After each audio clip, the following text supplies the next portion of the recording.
diam. Bismillahirrahmanirrahim. Assalamualaikum warahmatullahi wabarakatuh.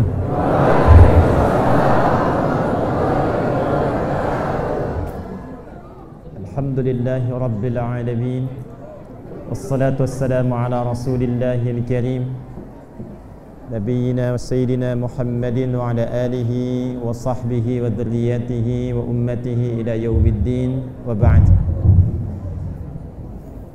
Yang kita hormati, kita muliakan seluruh buya, tuan guru, para asatidzah, para ulama yang menghadiri pengajian kita di malam hari ini. Kita doakan semoga seluruh buya-buya kita, ulama kita, baik di Payakumbuh ataupun di Sumbar pada umumnya, dijaga, dilindungi dan diikhlaskan oleh Allah Subhanahu wa taala, sehingga dapat mencerahkan seluruh masyarakat dan menguatkan persatuan dan kesatuan yang negeri kita tercinta ini. Yang kita muliakan seluruh DKM, hadir bersama kita saat ini ada dari TNI dan Polri juga. Terima kasih membersamai.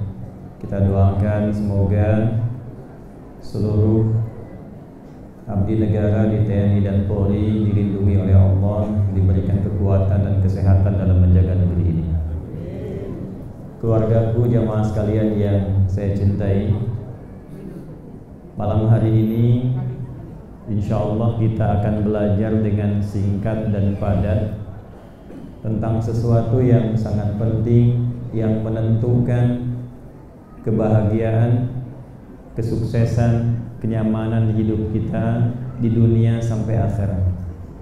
Kita sering berdoa supaya sukses dunia akhirat, tapi jarang di antara yang berdoa itu mewujudkan doanya lewat perilaku dan ikhtiarnya. Adik-adik yang kuliah berdoa ingin lulus tapi tak pernah belajar, tak mungkin lulus. Yang berdagang berdoa supaya untung dan sukses tapi tak pernah mau buka tokonya, tak akan sukses.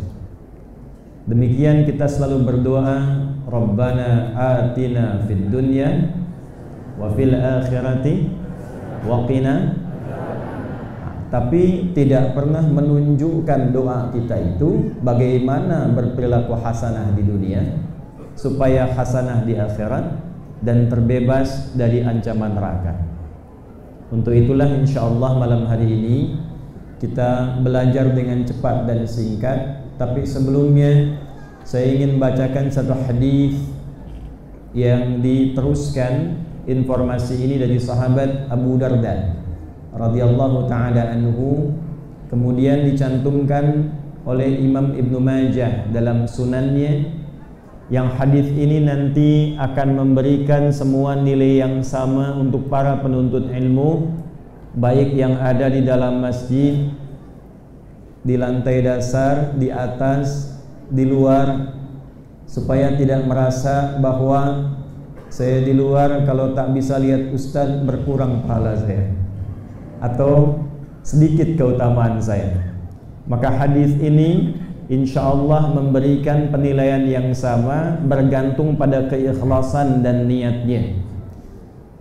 Dari Nabi sallallahu alaihi wasallam, saya persingkat sanadnya, beliau menyampaikan, man salaka tariqan yaltamisu fihi ilma sahhalallahu lahu tariqan ilal jannah wa innal malaikata la tad'u ajnihataha ridan li talibil ilmi wa inna talibal ilmi yastaghfiru lahu man fis samawati wa man fil ardi hatta al hitan allati fil bihar wa innal ulama'a warathatul anbiya'i wa innal anbiya'a lam yurithu dirhaman wala dinara walakinnahum warathul ilma fahadduhu atau kama qala bihadhin wafir atau kama qala sallallahu alaihi wasallam. Man, siapapun, ismun mausulun yadullu ala al-fardiyatil 'ammiyah, kata sambung menunjuk pada objek secara tunggal sifatnya umum. Jadi ditawarkan oleh Nabi kepada siapapun. Kalau kita temukan ada ayat, ada hadis menunjuk pada kita dibuka dengan man, maka kata para ulama, berkata sebagian, posisikan kata itu untuk kita secara personal. Saya baca hadis ini, rasakan hadis ini Nabi beri pesan untuk saya, wahai Adi Hidayat. Nah, sekarang tangkap man ini oleh bapak ibu masing-masing. Man, siapapun. Nah, saya agak kurang cocok menerjemahkan barang siapa ya. Kan suka ada diterjemahkan barang siapa. Saya agak kurang cocok karena sampai sekarang saya di Istiqlal, saya belum temukan itu barang milik siapa. Jadi man, siapapun, laki-laki, perempuan, besar, kecil, tua, muda. Sekarang yang di dalam masjid, di luar masjid, di parkiran, dekat oto, dekat Honda, dekat dengan tiang, dimanapun. Salaka tariqan yaltamisu fihi ilman. Dia meluangkan waktunya, tenaganya, fikirannya, hartanya dengan satu tujuan, menuntut ilmu walaupun melalui jalan yang tidak mudah.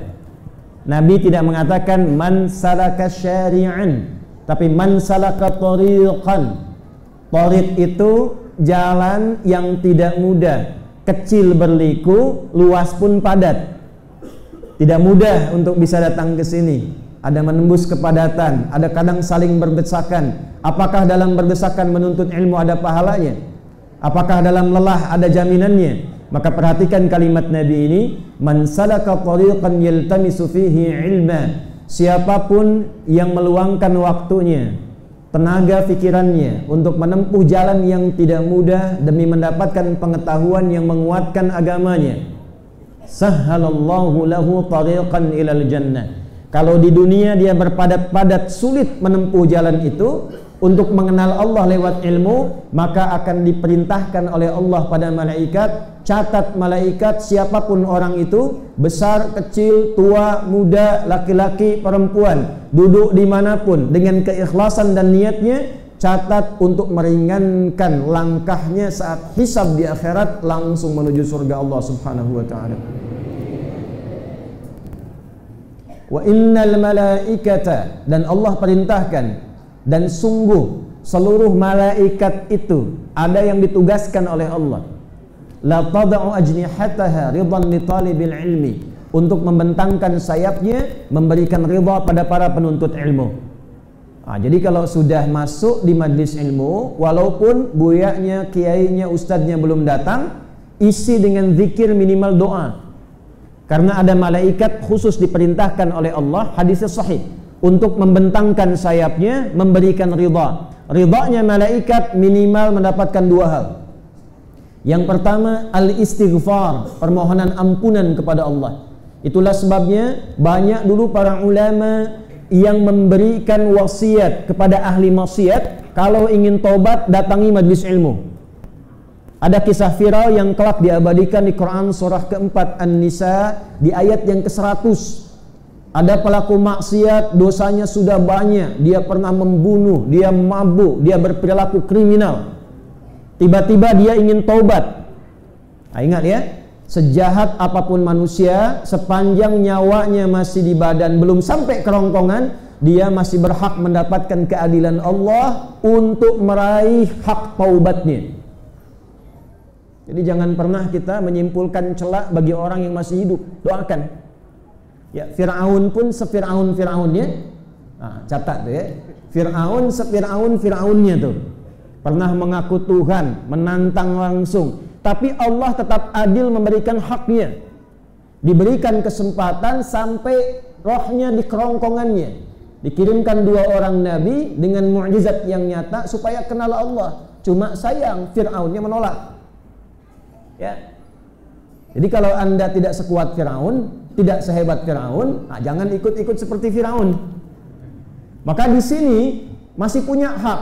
Kalau hak itu digunakan, sebagian ulama menyarankan pergi ke tempat majlis Syekh fulan, ulama fulan, buya fulan. Datang orang ini di perjalanan, belum sampai ke majlisnya, tiba kemudian di pertengahan hanya lebih 1 jengkal, ajalnya tiba dan meninggal dia.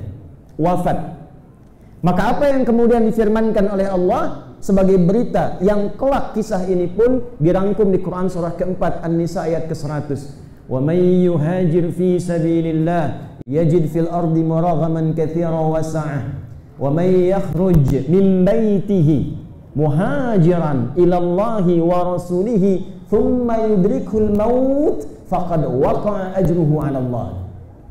Siapapun yang ingin merubah hidupnya lebih baik, dekat dengan Allah, lalu menjadikan aktivitasnya karena Allah, makannya karena Allah, dagangnya ingin dapat ridha Allah, belajarnya supaya kenal Allah, mendidiknya supaya didekati oleh Allah, bekerjanya supaya mendapat ridha Allah, dan dia mulai merubah itu dengan belajar.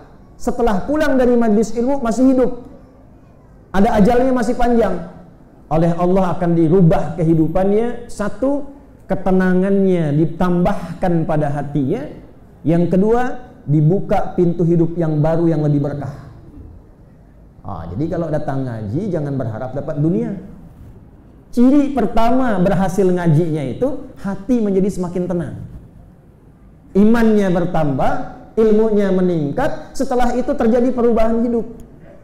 Dunia sementara, besok lusa kita meninggal dunia. Tapi yang terjadi ada perubahan yang kita bawa. Kalaulah pun keluar dari rumah, wa may yakhruj min baitihi, dia keluar dari rumahnya dengan niat untuk mendekati Allah, berubah hidupnya, ingin jadi lebih baik, apapun profesinya. Ketiba kemudian ingin dekat dengan Allah, ingin ikut petunjuk Nabi, belum sampai ke majlisnya, maut datang lebih cepat dari apa yang dia duga, meninggallah di pertengahan. Faqad waqa'a ajruhu 'ala Allah. Ternyata walaupun belum sampai ke majlis ilmu, pahalanya sudah dituliskan. Di antara pahala itu ampunan yang didapatkan oleh penuntut ilmu ini akibat dari doa yang disampaikan oleh malaikat merespon istighfar penuntut ilmu ini. Jadi yang tadi ahli maksiat itu di jalan dia sambil taubat. Astagfirullah, ampuni saya ya Allah, maksiat banyak ya Allah, saya ingin kembali ingat kepada Engkau ya Allah. Di jalan dia meninggal dunia, kalimat itu diaminkan oleh malaikat, menggugurkan seluruh dosanya, masuk surga. Sekarang coba bandingkan dengan bapak ibu ini. Ada yang pernah bunuh orang nggak di sini? Ada yang pernah bunuh orang nggak di sini? Mumpung ada Pak Polisi itu. Ada yang mabuk, ada yang pernah zina.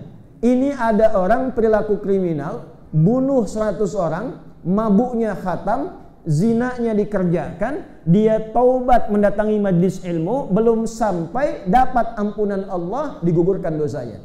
Jadi kalau Anda sudah sampai di sini, duduk, menyimak, sampai belum juga dapat ampunan Allah merubah kehidupan kita, maka dengan cara apa lagi Allah mengampuni dosa-dosa kita? Maka bagian yang pertama di antara sunnahnya isi dengan istighfar. Maka malaikat akan mengatakan, amin ya Allah, ampuni si fulan, ampuni si fulana, ampuni si fulan, ampuni si fulana. Yang kedua, mengaminkan doa yang dimohonkan. Maka sunnahnya, kalaupun belum datang, isi dengan doa minta. Boleh jadi di antara sekian doa yang belum terkabul itu, mustajabnya di majlis ilmu. Lalu lanjutkan. Wa inna talibal ilmi yastaghfiru lahu man fis samawati wa man fil ard. Dan kalaulah penuntut ilmu mengetahui sejak dia melangkahkan kaki dari tempat dia menetap, datang ke majlis ilmu sampai dia pulang, maka penduduk langit dan bumi sampai ikan-ikan yang ada di lautan memohonkan ampunan kepada Allah khusus untuk orang-orang itu. Hanya ini perkara gaib. Ya, kalau mau dicari tinggalkan majlis ilmu, datang ke laut, kosong majlisnya nanti. Ya. Terakhir, ini poinnya. Majlis yang bagaimana yang melahirkan fadilah, keutamaan-keutamaan tadi, majlis yang diisikan oleh para ulama yang punya 4 sifat, kata Imam Nawawi.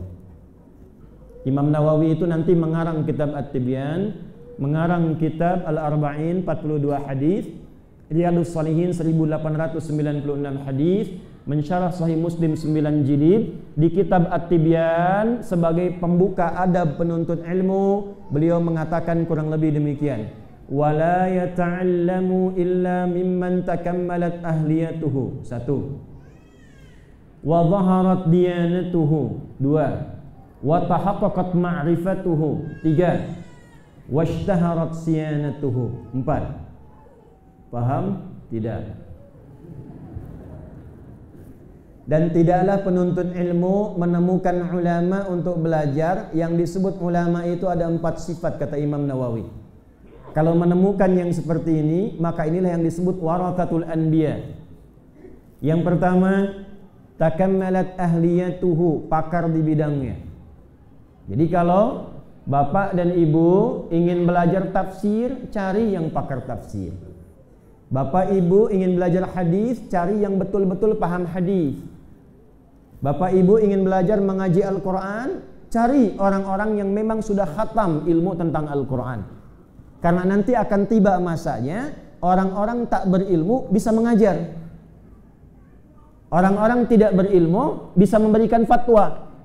Ittakhadhan nasu ru'usan juhala fasu'ilu fa'aftau fadallu wa adallu. Akan tiba, kata Nabi, satu masa orang-orang tidak jelas tiba-tiba tampil menjadi pengajar, gelarnya menjadi banyak, dan ada fansnya, ada pengikutnya, ada subscribernya. Anehnya banyak ditanya, banyak diminta pendapat. Kemudian diberikan fatwa, fatwanya sesat dan menyesatkan. Memberikan fatwanya salah, orang-orang pun ikut salah. Maka catatan yang pertama, kalau ingin cari ulama yang betul, cari pakar, cari di bidangnya. Kalau kata Imam Muslim, coba usahakan yang ada sanadnya, sehingga ilmunya benar terjaga sampai ke Rasulullah SAW. 2, wa zaharat diyanatuhu, tampak ketakwaan dan ketaatannya kepada Allah. Bagus agamanya.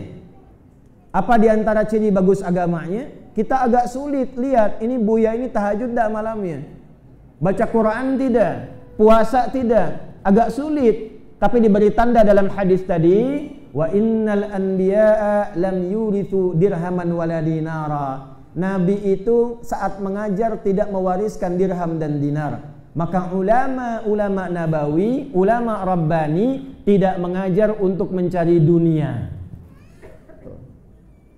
Ya, jadi bukan mengajar untuk cari amplop. Kalau amplopnya tebal, sahih. Amplopnya tipis, dhaif.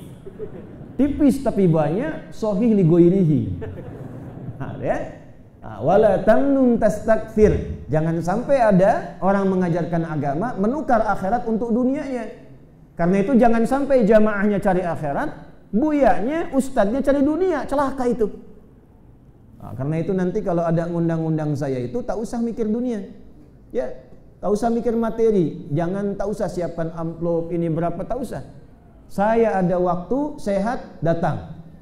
Ya, urusan kami urusan akhirat. Nanti bapak ibu cari akhiratnya, ulama mengajarkan akhiratnya, maka nyambung koneksinya. Ulama disifati ulama tapi mencari dunia, ilmunya akan sebatas dunianya. Saat selesai pengajian, hilang ilmunya. Diingat di dalam masjid, tidak jadi praktek dalam kehidupan keseharian. 3, wa tahaqqaqat ma'rifatuhu, dan jelas ma'rifatnya. Dia kenal Allah, dia kenal dirinya. Kapan ciri ulama kenal Allah? Quran surah ke-35 ayat 28. Innama yakhshallaha min ibadihil ulama'u. Sungguh para ulama yang betul-betul kenal Allah itu yang khasyah, yang takut kalau kalamnya tidak disukai oleh Allah. Kalau fatwanya menyimpang dari ridha Allah, maka kalau dia bicara dia timbang Allah ridha atau tidak.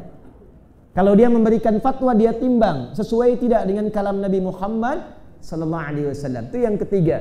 Maka yang keempat, yang terakhir, washtaharat siyanatuhu, akhlaknya pun baik. Pintar tapi senang mencela, tak baik. Nanti melahirkan murid yang senang mencela. Kalau muridnya pandai mencela, setiap kali beramal hilang pahalanya. Bapak sholat sekarang keluar, ya, mencela orang lain, itu pahala sholatnya langsung ditransfer kepada yang dicela. Awas, ini penting saya ingatkan karena di hadis Muslim, riwayat dari sahabat Abu Hurairah, Nabi menyampaikan akan tiba satu masa sekelompok orang yang hilang pahalanya, bangkrut di akhirat karena habis amal solehnya diikuti oleh amal salahnya.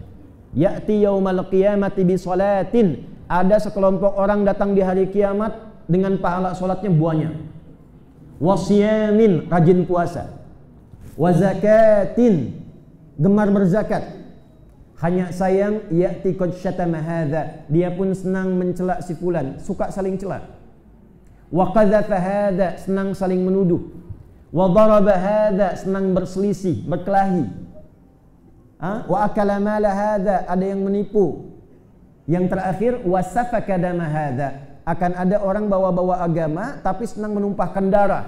Tembak ini, bom ini, hancurkan ini tanpa standar yang dibenarkan oleh syariat. Kalau terjadi begitu, tu'khadhu hadza min hasanatihi wa hadza min hasanatihi. Ada orang sholat kemudian mencela orang lain, maka dipindahkan pahalanya dari yang sholat itu kepada yang dicela, langsung pindah. Kalau saya tak begitu Ustaz, bagus nah. Tak seperti ibu itu tuh, kalau ibu itu bicaranya itu sama. Ya? Kalau ada orang puasa tapi bikin status mencela orang lain. Ternyata bapak itu kalau begini, begitu ya. Nggak nyangka ya. Nah, ketika Anda menulis nggak nyangka, itu sedang nyangka. Orang yang berkata nggak nyangka, pada hakikatnya sedang nyangka. Nah, itu dipindahkan pahala puasanya kepada yang disangka tadi. Jadi yang tersangkanya berubah kepada orang yang terlihat puasa. Puncaknya apa? Akan ada orang-orang mengajarkan kekerasan yang tidak dibenarkan oleh agama. Awas, hati-hati itu yang lebih parah.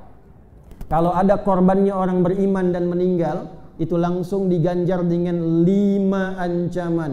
Di Quran surah An-Nisa di ayat ke-94, wa may yaqtul mu'minan muta'ammida, siapa yang merencanakan pembunuhan secara berencana, bagaimanapun caranya, korbannya walau cuma 1 orang dan ternyata orang beriman. 1, fajazauhu jahannam, dia telah pesan tempat kafling di neraka jahannam, khalidan fiha, kekal di dalamnya. Wa ghadiballahu alaihi, 3, Allah murka kepadanya. 4, wa la'anahu, dilaknat, sudah masuk neraka jahannam, dilaknat. 5, wa a'adda lahu 'adzaban 'azima, dan dijanjikan siksa berlipat. Itu hati-hati ya. Kalau ada satu aliran kelompok pengajian ngajak-ngajak pada kekerasan ya sampai melahirkan korban nyawa, langsung tinggalkan. Ingat hadis Nabi ini. Dulu pernah kejadian bom di Jalan Tamrin. Tuh Pak Polisi, saya sedang di Lampung itu. Tiba-tiba satu jemaah angkat tangan bertanya, "Ustadz, apakah bom di Jalan Tamrin termasuk jihad fisabilillah?" Saya bilang, "Mas, jihad fisabilillah itu sependek pengetahuan saya, jihad di jalan Allah, bukan di Jalan Tamrin." Oh gitu ya Ustadz. Balik ke hadis tadi. Jadi kalau kita belajarnya insya Allah malam ini baik, niatnya benar, kemudian jadi orang baik semua, insya Allah walaupun tiba ajal kita di malam ini, mudah-mudahan dicatatkan dalam hadis yang disebutkan oleh Nabi SAW tadi. Kalau ajal kita masih panjang, mudah-mudahan siapapun yang mengaji malam hari ini, hidupnya dirubah lebih baik, terbuka kehidupan yang berkah, dan dijaga oleh Allah husnul khatimah. Dan tidak cukup dengan amin, kita mulai materi kita ya. Yang tadi mukaddimah ya Bu ya, sekarang kita mulai ngajinya ya. Alhamdulillah. Sampai jam berapa kita Bu? Ya insyaallah. Silahkan sampai subuh, saya jam 10 pulang ya. Ya, nanti kita bagi, malam ini tausiah, besok kita tanya jawab ya, insyaallah. Bismillahirrahmanirrahim. Apakah yang menyelamatkan seseorang, membahagiakan, menyukseskan dalam hidupnya di dunia sampai akhirat? Bapak dan Ibu sekalian, sebagai seorang muslim kita berkeyakinan Tuhan kita Allah, Nabi kita Nabi Muhammad sallallahu alaihi wasallam, kitab kita apa? Al-Qur'an. Ingat-ingat itu ya, karena itu nanti pertama yang ditanyakan di alam kubur. Ya, man rabbuka, kan? Man imamuka, ya? Man nabiyuka, ma imamuka. Bapak Ibu enggak usah hafalkan, nanti keluar sendiri, ya. Enggak usah dipakai zikir. Kalau kita bahas yang malam ini diamalkan tuh keluar sendiri. Maka kalau kita yakin Tuhan kita Allah, konsekuensinya kita harus meyakini semua yang disampaikan oleh Allah dan mengamalkan itu, mempraktekkan itu dalam kehidupan. Itu bukti ketuhanan kita kepada Allah. Kalau yakin Nabi Muhammad Rasulullah, maka konsekuensinya kita mengikuti apa yang diajarkan Nabi sesuai dengan apa yang diperintahkan oleh Allah Subhanahu wa taala. Kalau kita yakin Al-Qur'an kitabullah, pedoman hidup, ingat, bukan buku bacaan. Al-Quran itu pedoman kehidupan, dibaca mendapat pahala supaya paham isinya. Kalau sudah paham, diamalkan, itu fungsinya. Saat diturunkan Al-Quran, itu kalimatnya jelas, bukan kitab bacaan. Syahru Ramadhan alladhi unzila fihil Quran hudan linnas. Di bulan mulia bulan Ramadan, Al-Quran diturunkan untuk menjadi pedoman kehidupan bagi seluruh manusia. Jadi semua masalah kehidupan yang kita alami itu petunjuknya, solusinya ada semua dalam Al-Quran. Dari mulai kita belum dilahirkan sampai kita meninggal, sampai pulang kepada Allah, dijelaskan tentang tata cara menjalani kehidupan. Ingin jadi anak yang baik, ada di Quran. Ingin jadi suami yang baik, ada di Quran. Ingin jadi istri yang sukses, ibu yang solihah, ada dalam Al-Quran. Ingin bekerja yang berkah, ada dalam Al-Quran. Semua jalan kehidupan, profesi kehidupan dijelaskan petunjuk umumnya di Al-Quran, dirinci dengan keterangan Nabi, dipraktekkan dalam kehidupan di era Nabi. Jadi kurikulum. Kurikulum itu pedoman hidup, Bu, yang ditiru, diikuti. Oleh karena itu, siapapun yang mengikuti petunjuk-petunjuk ini di abad manapun, di era manapun, itu sukses, Pak, Bu. Silahkan Bapak Ibu cek. Orang-orang yang konsisten mengikuti petunjuk dalam Al-Quran, mengamalkan apa yang Nabi sampaikan setiap masanya, bertempat dimanapun, mau tinggal di Payakumbuh, di Bukit Tinggi, sampai ke Solo, dan sebagainya, kalau dipraktekkan sukses dan bahagia sesuai dengan pekerjaan dan masanya. Itulah sebabnya kenapa turunnya di Mekah. Ibu tahu Mekah, Bu? Bu, Mekah di zaman dulu bukanlah seperti yang sekarang. Kau yang dulu bukanlah kau yang sekarang. Betul kan? Tapi beda dengan Mekah. Mekah yang dulu bukan yang sekarang. Sekarang maju, ramai, banyak gedung bertingkat, rombongan umrah, rombongan haji Sumatera Barat telah tiba di kota suci Mekah Al-Mukarramah. Naik pesawat, disambut canggih, masuknya pakai barcode. Dulu tidak ada. Yang ada dulu itu, maaf, tempatnya di lembah, gersang, sulit ditemukan sumber air. Biwadin ghairi dzi zar'in inda baitikal muharram, di tempat yang batu-batunya keras, airnya susah, penduduknya rata-rata kriminal.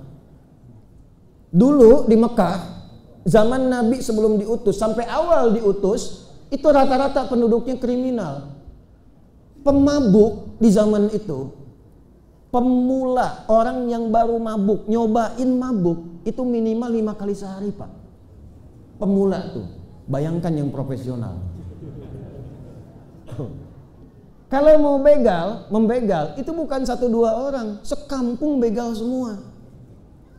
Zina, itu semua jenisnya hatam. Orang sekarang bertuhan bisa bermacam-macam. Dulu sampai ada yang jualan Tuhan. Tuh. Makanya kriminal, orang yang tidak mengerjakan kebaikan disebut dengan jahil, sifatnya disebut dengan jahlun. Kalau digabungkan jahiliyah. Itulah sebabnya kenapa disebut dengan jahiliyah. Ini Ibu Bapak kalau saya gambarkan begini. Ini tengah-tengah, ini Mekah. Di sampingnya ada Romawi yang sudah maju. Ada yang disebutkan dengan, kalau bahasa sekarang, imperium, peradaban, maju kotanya, punya kolosium. Saya pernah di Tripoli, di Libya, ada satu wilayah namanya Leptis Magna, peninggalan Romawi. Itu kolosiumnya masih ada sampai dengan sekarang. Tempat teater. Kalau Bapak pernah lihat Gladiator itu, ya, yang digambarkan di film-film, itu kolosiumnya sampai sekarang masih ada.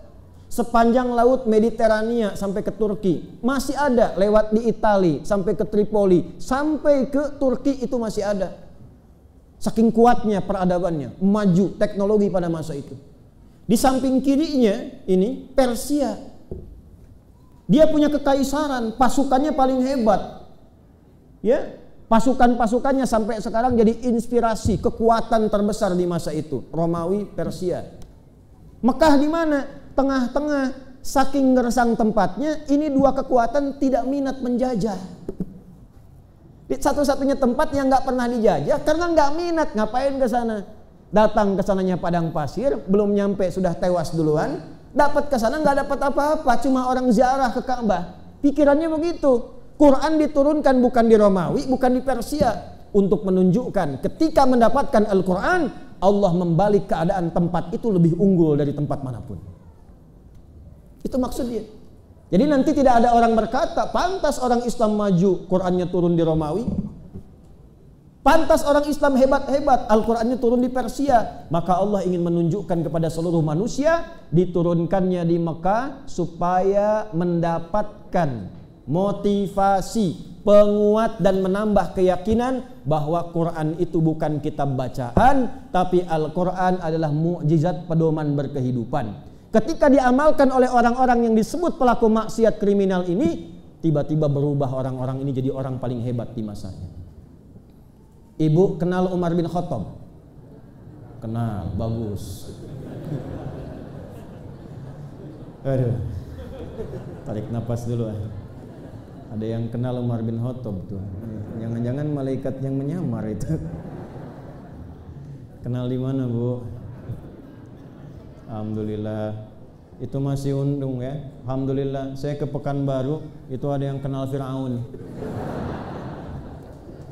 Anda kenal Fir'aun? Kenal. Itu hampir saya langsung mau berhenti pamit itu. Umar itu sebelum masuk Islam, kita tahu bersama. Orang Payakumbuh bilang besamo nih, ya, kita tahu besamo. Itu Umar kerjaan tiap hari sudahlah, lihat di dalam sejarah, nantangin orang untuk berkelahi, ya, sampai sempat jualan Tuhan.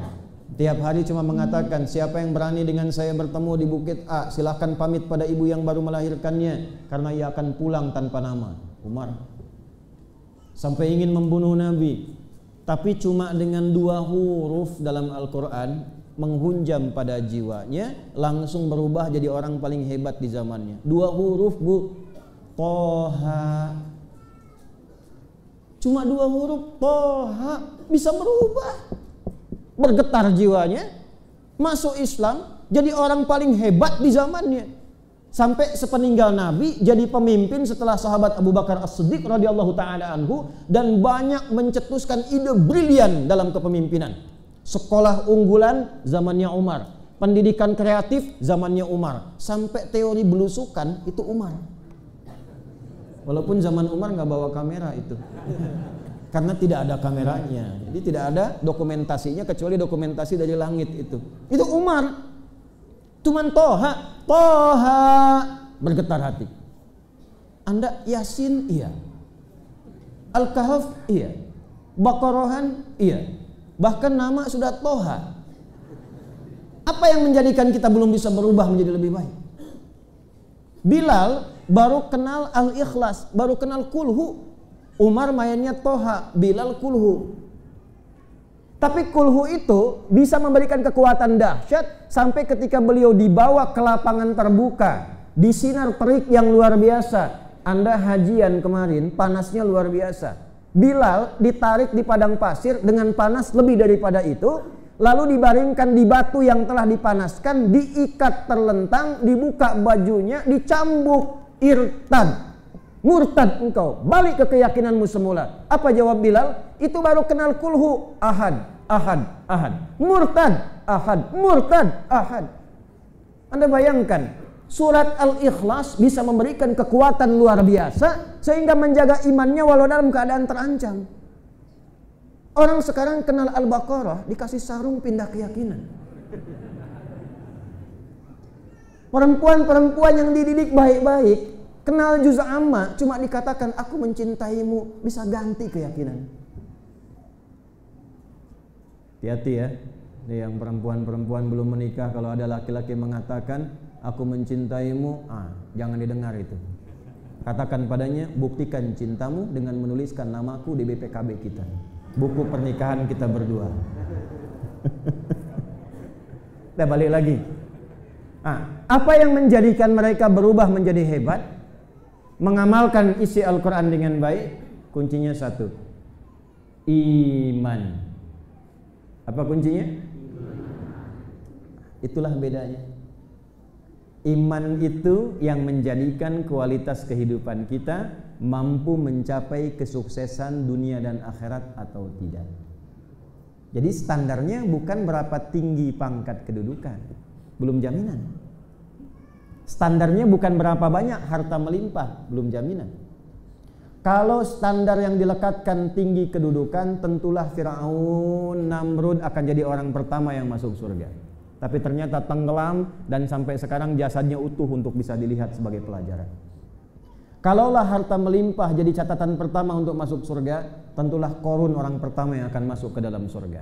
Tapi ternyata dia kena likuifasi, ditelan oleh bumi, sampai sekarang diabadikan namanya, tidak untuk ditiru. Tapi kenapa yang kita kenal sekarang seorang Abu Bakar As-Siddiq, Umar bin Khattab, Utsman bin Affan, Ali bin Abi Thalib. Ternyata yang mengabadikan mereka bukan karena kedudukannya, bukan karena hartanya, tapi karena sikapnya yang dipandu oleh imannya. Pembedanya iman. Nah, untuk itulah kita belajar malam hari ini, iman bagaimana yang diinginkan oleh Al-Quran. Apa jaminan seseorang kalau imannya benar? Satu, ini kita mulai agak cepat. Quran surah ke-6 ayat ke-82. Ini dulu ya, untuk mengecek nih rata-rata imannya ini sekarang sudah sampai level mana tuh? Alladzina amanu wa lam yalbisu imanahum bizulmin ulaika lahumul amnu wa hum muhtadun. Ayatnya alladzina amanu. Alladzina disebutkan 1080 kali dalam Al-Quran, menunjuk semua kalangan tanpa batas, bentuknya banyak. Alladzina amanu, orang-orang beriman itu baik laki-laki, perempuan, besar, kecil, tua, muda, apapun status sosialnya. Walam yalbisu imanahum bizulmin, yang tidak terpengaruh imannya oleh perbuatan menyimpang. Tidak dikotori imannya oleh perbuatan zalim, bersih imannya. Imannya bersih. Nanti kita akan tunjukkan hadis-hadis tentang ciri iman yang bersih dan ciri iman yang kena kotoran. Tandanya bagaimana nanti? Kalau iman itu bersih, kata Allah, ulaika lahumul amnu, maka mereka itu dijamin oleh Allah akan mendapatkan ketenangan dalam berkehidupan. Yang diberikan tenang dulu, diberikan rasa aman, dijaga oleh Allah. Orang beriman itu cenderung tenang. Jalan macet, lewat lembah anai macet, tenang. Alhamdulillah bisa murajaah. Datang ke tempat tiba-tiba, waduh sudah penuh, tenang. Alhamdulillah, yang penting bisa gabung. Pulang ke rumah dapat berita gaji belum bisa sampai, alhamdulillah Allah yang mengatur rezeki, pasti Allah sampaikan. Tenang. Ada orang-orang hebat yang dalam hidupnya itu semua keadaan disifati sama, tenanglah, Allah sudah atur. Itu kalau iman bersih, yang pertama diberikan ternyata bukan dunia dulu. Yang pertama ditanamkan oleh Allah ketenangan dalam hatinya. Jadi kalau ingin tahu dahsyatnya tenang, ya, betapa pentingnya tenang. Kalau ingin tahu, ini saya tanya sebentar. Cuma ibu ya, terutama ibu-ibu nih. Ibu nggak boleh pilih yang ketiga, cuma dua pilihannya nih. Saya ingatkan dari sekarang. Pilih kaya tapi gelisah atau miskin tapi tenang. Awas. Awas, cuma dua tuh. Saya udah bilang dari awal tadi, nggak ada yang ketiga, Bu.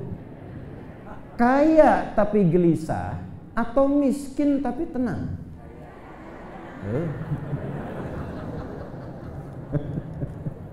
Kaya tapi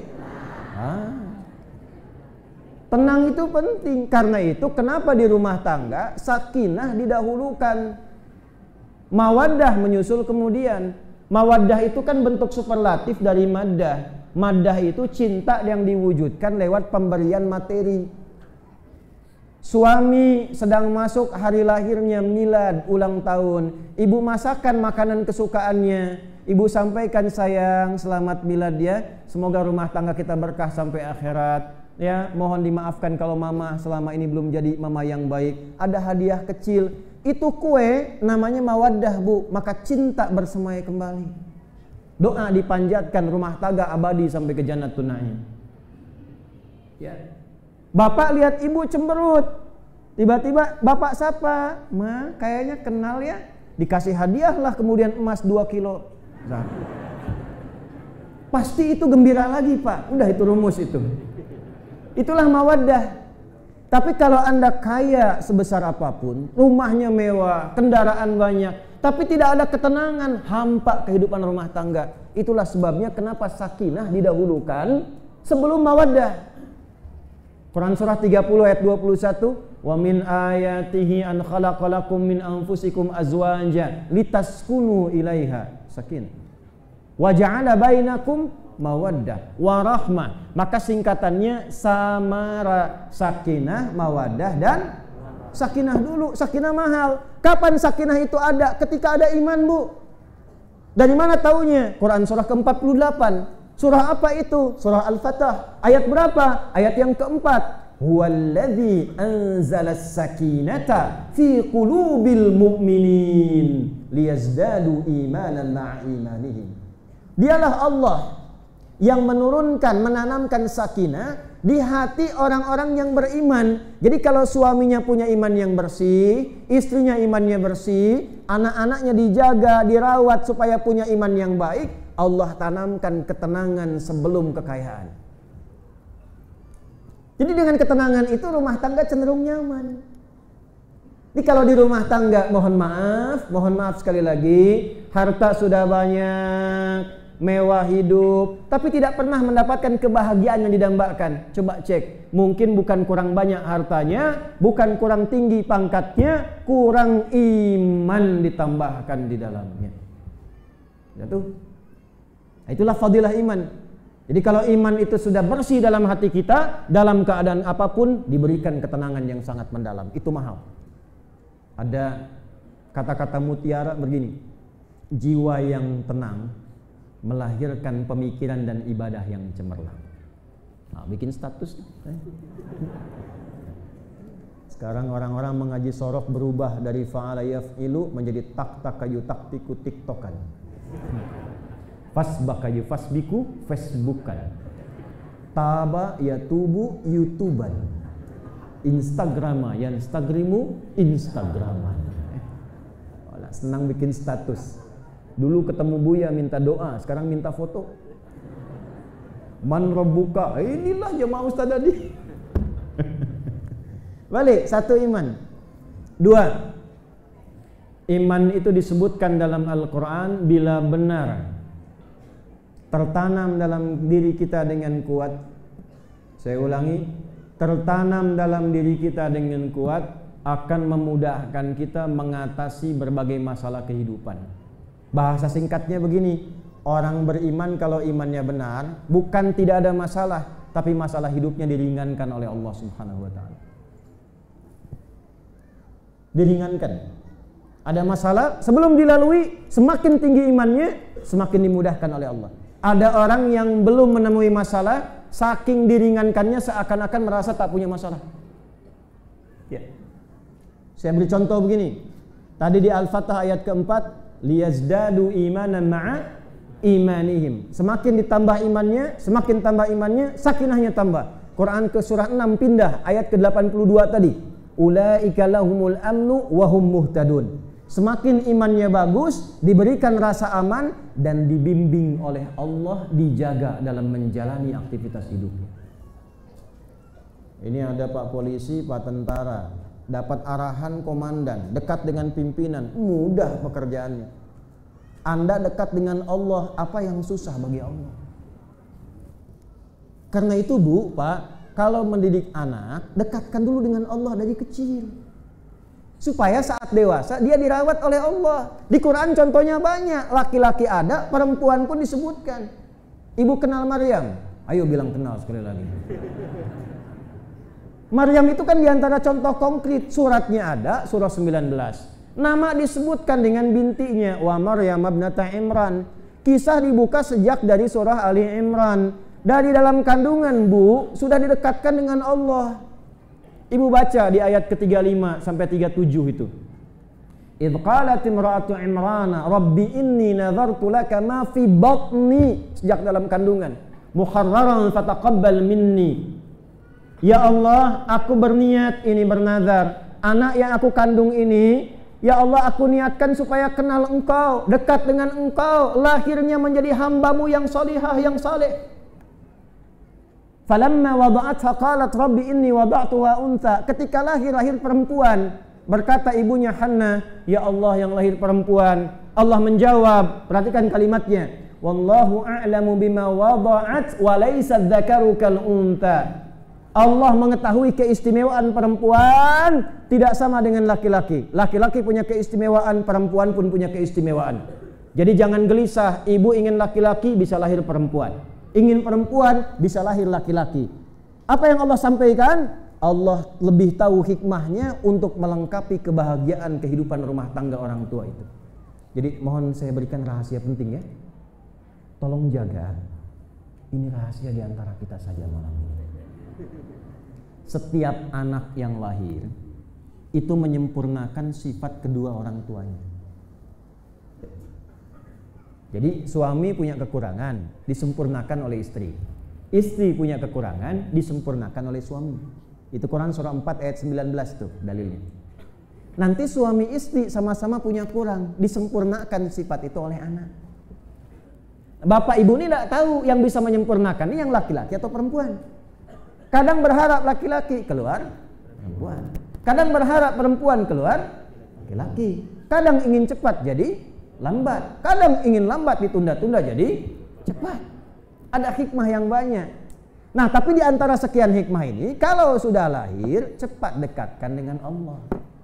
Wa inni sammaituha Maryam. Aku beri nama dengan Maryam. Artinya yang dekat, yang kenal, yang dijaga oleh Allah. Kurang lebih demikian. Jadi nama itu menentukan perjalanan hidup. Kasih nama yang baik-baik. Supaya di dunianya bagus, di akhirat dipanggilnya pun enak. Abdullah, Abdurrahman, hamba Allah. Dinamakan Abdurrahman, bagaimana bisa disiksa di neraka? Abdurrahman. Malaikat mau nyiksa di neraka, namanya Abdurrahman, bagaimana disiksa?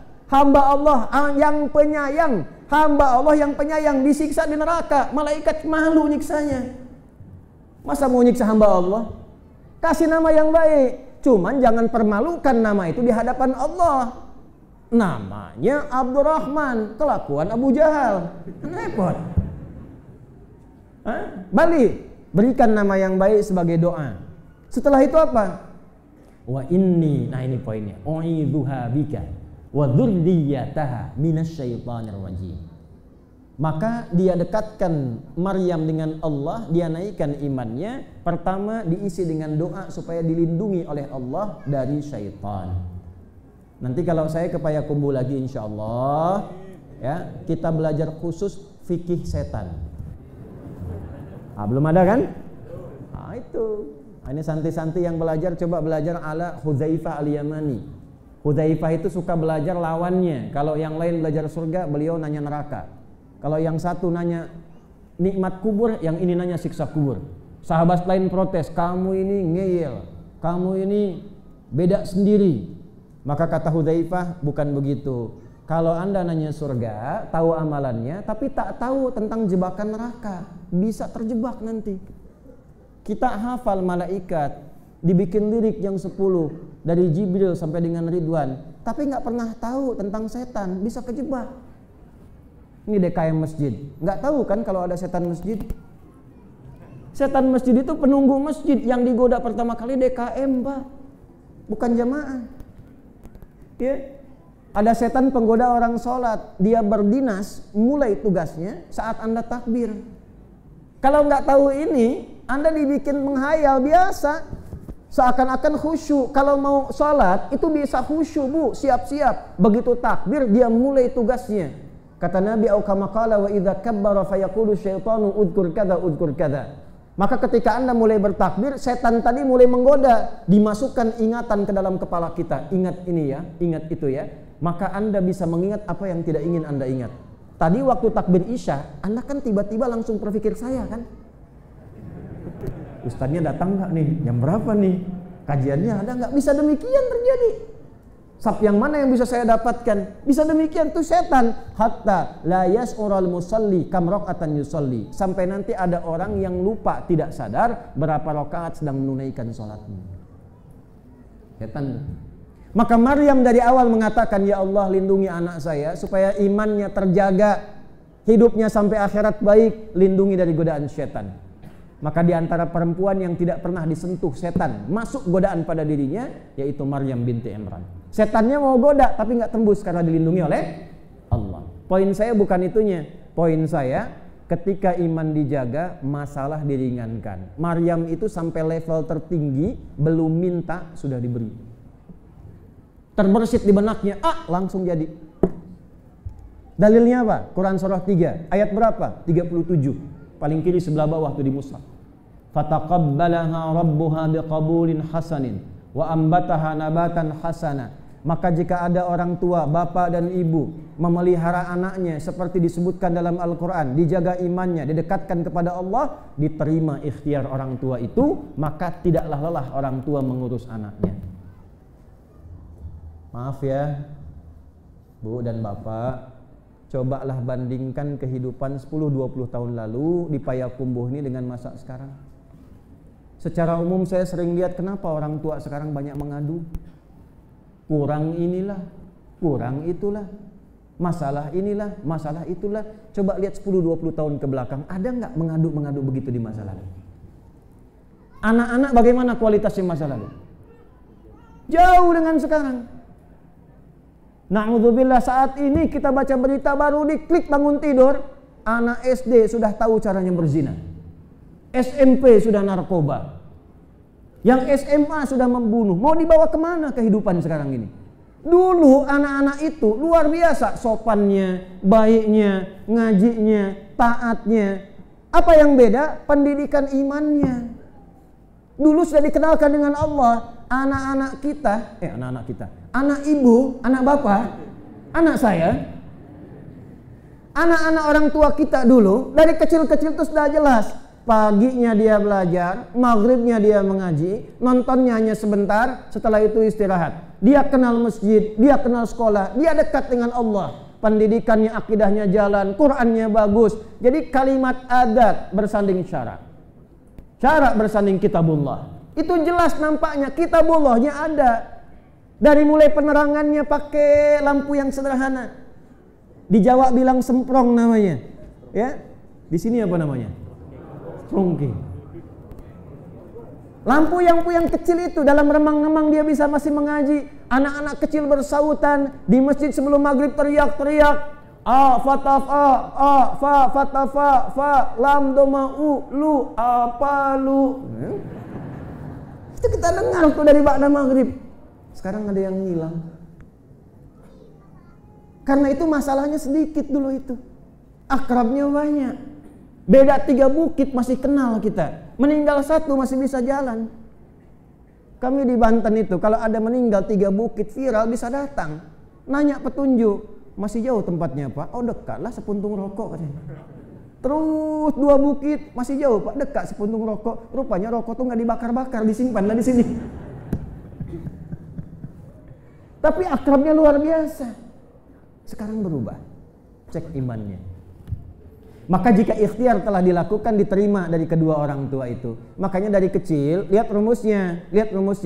Al-ibratu bi'umumil lafzi la bi khususis sababi. Hukum, hikmah, inspirasi tidak dibatasi oleh sebab siapa tokohnya, tapi diambil keumuman lafadznya. Kisah Maryam dicantumkan dalam Al-Quran bukan untuk jadi cerita yang dapat itu hanya Maryam, tapi menjadi hukum umum bagi semua ibu-ibu yang ingin anaknya dekat dengan Allah. Maka ajarkanlah seperti Maryam dididik. Bagaimana rumusnya? Turunlah pelajaran-pelajaran iman dari Nabi sallallahu alaihi wasallam. Kalau itu dilakukan, wa kaffalaha Zakaria, titipkan pada guru yang soleh yang baik.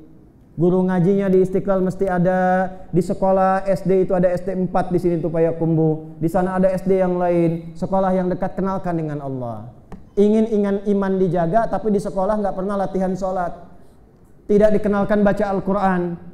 Kalau sudah dekat dengan Allah, kullama dakhala 'alaiha Zakaria al-mihraba wajada 'indaha rizqa. Jadi satu, mau apapun Allah mudahkan. Maryam itu Pak, mau makan, sebelum pamannya Zakaria hidangkan sudah ada makanan.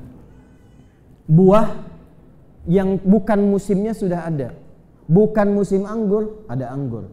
Pamannya tanya, ya Maryamu anna laki hadza. Zakaria tahu ini anugerah Allah, tapi untuk memastikan ini lisannya ada iman enggak di lisannya. Maryam dari mana semua ini? Kata Maryam, perhatikan baik-baik. Orang tua yang mengenalkan anak kepada Allah sejak dini, maka yang keluar kalimat tauhid di lisannya. Maryam dari mana semua ini? Qalat huwa min indillah. Paman semua dari Allah. Allah.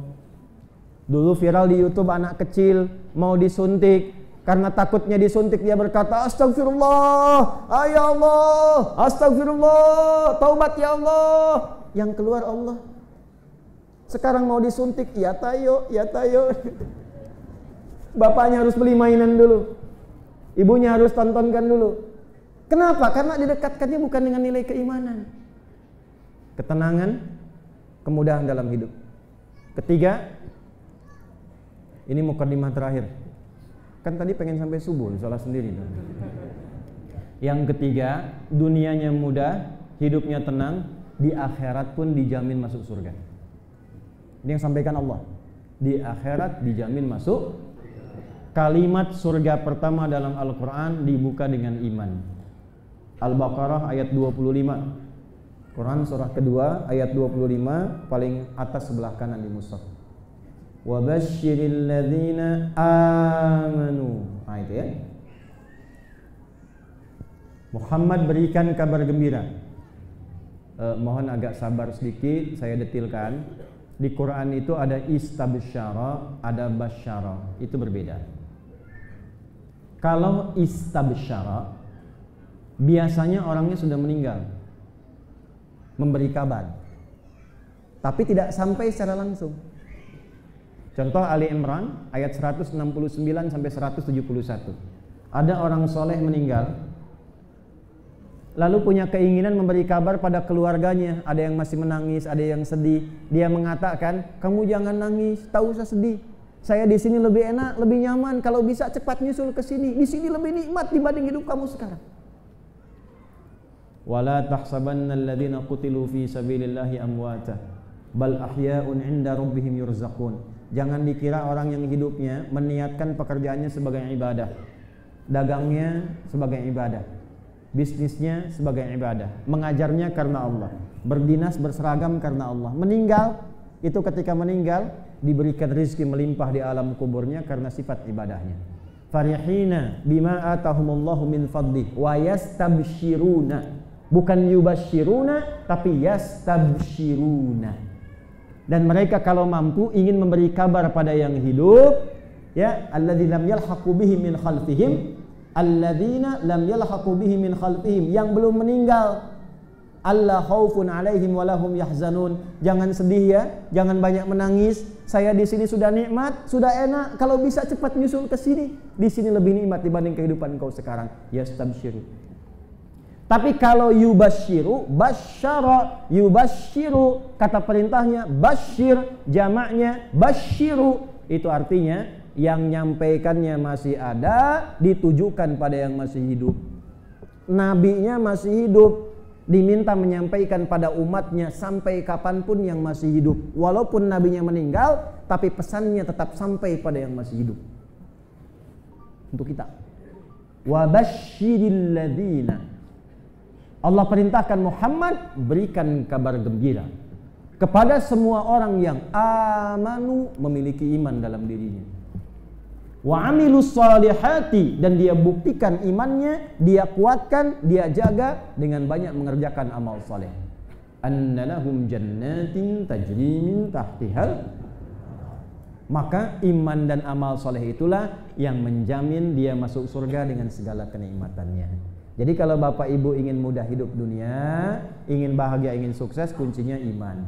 Kalau ingin masuk surga, kuncinya apa? Iman. Nah, sekarang kita masuk ke materi intinya. Mohon izin saya agak sedikit lambatkan supaya mudah memahaminya. Bagaimana menguatkan iman itu supaya bisa mencapai apa yang tadi telah kita harapkan. Baik. Yang mau masuk surga bolehlah angkat tangan. Nah, turun dulu. Yang surganya ingin surga Firdaus bisa angkat tangan. Yang ingin bersama Nabi, Masya Allah. Yang amal solehnya merasa sudah banyak.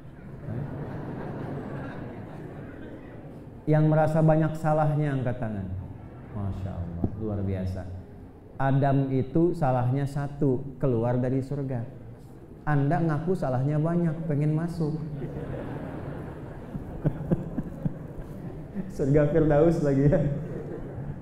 Tapi inilah rahmannya Allah khususnya kepada umatnya Nabi Muhammad Sallallahu Alaihi Wasallam. Taubatnya bisa di mana saja, dalam keadaan apa saja. Ya, dulu zamannya Nabi Adam taubatnya mesti ke Mekah, makanya jalan Nabi Adam dari India ke Mekah, Hawa dari Jeddah ke Arafah. Ya, sampai zaman Nabi Musa, di zaman Nabi Musa taubatnya harus mengeksekusi dirinya, saking bandelnya itu, eksekusi. Kalau ada sobek, ada najis, sobek bajunya. Zaman kita sekarang Masya Allah, najis tinggal dicuci. Makanya kalau ada yang orang suka pakai baju bolong-bolong, patut dipertanyakan, jangan-jangan umat Nabi Musa nyasar ke sini. Maaf ya, bercanda itu. Taubatnya bisa senyaman apapun. Tiba-tiba la ilaha illallah, gugur dosanya, meninggal bisa masuk surga. Maka yang pertama kita mulai, yuk. Cara menguatkan iman dan melatih iman supaya sukses dunia akhirat. 1. Quran surah ke-2 Al-Baqarah di ayat 3 sampai ayat 5 sampai jaminannya. Bapak Ibu, di Quran itu ada amana, ada amanu, ada yu'minun, ada mu'minun. 4. Amana, amanar rasulu bima unzila ilaihi min rabbihi wal mu'minun. Al-Baqarah ayat 285. Nah, ada yang kedua amanu, ya ayyuhalladzina amanu kutiba alaikumus. Ada yu'minun. Nah, ini yang akan kita bahas. Kalimat iman pertama disebutkan oleh Quran dengan kata yu'minun. Al-Baqarah di ayat 3. Alladzina yu'minuna bil ghaib. Apa beda antara amana, amanu dan yu'minun? Jika disebutkan amanah, itu artinya orang yang baru menyatakan beriman, satu orang. Kalau amanu, banyak orang. Yang penting merasa punya iman. Jadi kalau ditanya begini, apakah Bapak Ibu beriman? Beriman. Nah, itu amanu. Maka kalau Anda mengatakan amanu, termasuk golongan beriman, amanna, kami beriman, maka berlaku hukum iman setelah itu. Coba buktikan, apa buktinya? Maka ditantang oleh Allah, ya ayyuhalladzina amanu, hai orang-orang yang mengatakan kami telah beriman. Itulah sebabnya kenapa pakai ya. Disebutkan 361 kali dalam Al-Quran. Harfun nida, linida'il qarib, wal mutawassit, wal ba'id. Huruf panggilan itu ada 14 Bu, Pak. Ada a, ada ayat, ada wa dan yang lainnya. Di Quran cuma satu, pakai ya. Tidak ada yang lain. Ini huruf memanggil dengan semua jarak, yang dekat, yang menengah, yang jauh. Hai semua yang menyatakan punya iman, baik yang merasa tinggalnya dekat, menengah atau sejauh apapun. Ayyuha disebutkan 150 kali dalam Al-Quran. Ayyunya munada berfungsi menguatkan, haknya tanbih. Saya ingatkan ya, saya tegaskan ya. Alladzina 1080 kali disebutkan dalam Al-Quran. Untuk semuanya aku tidak bedakan kata Allah. Mau kamu merasa kaya, merasa biasa, pejabat atau rakyat, siapapun laki-laki perempuan, sepanjang mengatakan amanu, telah beriman, amanna, kami beriman, kata Allah, buktikan imanmu sebagai berikut. Kutiba alaikumus syiyam, coba puasa. La yaskhar qaumin min qaum, jangan saling mencela. Karena itu rumusnya, kalau ada ayat dibuka dengan ya ayyuhalladzina amanu, maka informasi setelahnya itu mengukur tingkat iman kita. Kalau ada orang mengaku beriman tak mau puasa, imannya bermasalah.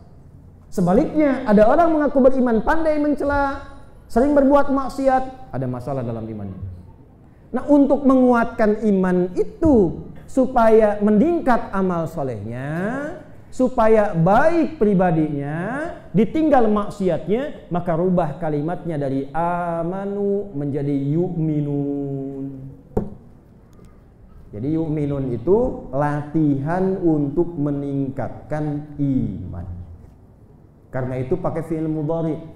Kalau orang Inggris mengatakan begini, present, continuous, and future. Sekarang terus berlangsung sampai kembali ke akhirat, kembali kepada Allah Subhanahu wa ta'ala. Ini saya tuliskan sebentar ya.